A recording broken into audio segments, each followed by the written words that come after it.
Hey, what's going on everyone? Welcome back to Random Deliciousness. Today we're going to be slow roasting some homegrown tomatoes. If you never had a tomato that was truly in season and locally grown, I'm telling you, it is so much better than what you get at the store. So here we go. Go ahead, chop up, quarter your tomatoes. If you're doing cherry tomatoes, you can just half them. But what you want to do here is trim off the stem and that little white flesh that you see. Those are just hard parts and don't have much flavor at all.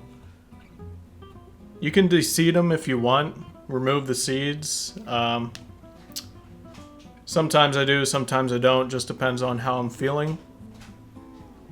Pretty much if you leave them in, they're going to be a lot more juicy, and if you take them out, you'll have more of a concentrated, meaty flavor from the tomato flesh. And now that you put them on the pan, just go ahead and quickly salt and pepper them.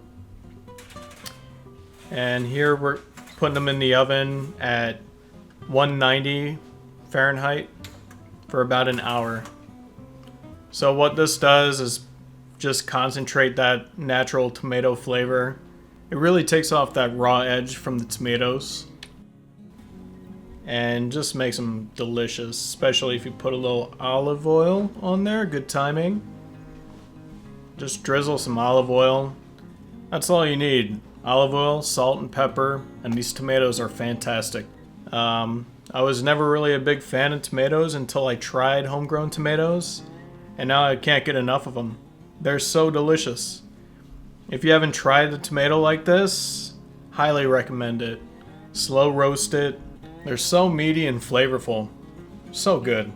It's a great way to preserve your tomatoes too, because you put it in an airtight container, cover it with olive oil, and you can refrigerate it or freeze it. That way you can enjoy your homegrown tomatoes all year long. And that's the video.